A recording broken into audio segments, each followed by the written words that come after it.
Ang daming mga collection, anime figure, no? Pero ito ang bumungad sa akin, Spotted, isang Koreanang estudyante at napakaganda na may bit-bit na action figure, no? Isang kolektor ang nakita natin. 2 hours yung biyahe namin papuntang Seoul Station. Nakasunod nga lang ako sa tropa kasi siya yung nakakaalam dito kung saan kami sasakay. Saan ba yung sakayan dito? Balang araw na kasi tataas din yung presyo ng pag bumili ka ng action figure in the future, nagiging investment din siya, no? So ito, nakapasok kami ngayon sa loob at ito napakaganda. Grabe.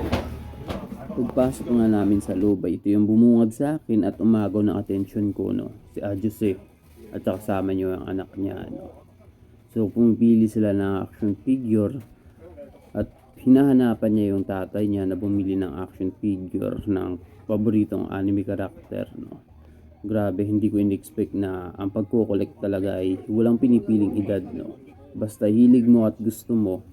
Kasi yung pagkukolekta ng action figure, anime figure ay napakagandang investment para sa sarili. Lalo na yung kung mahilig ka sa anime o merong moral lesson na makukuha ka dito, no?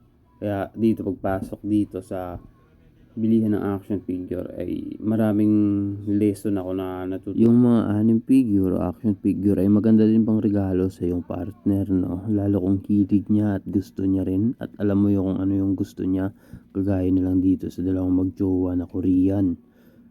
So hinahanapan niya yung girlfriend niya ng action figure na Demon Slayer.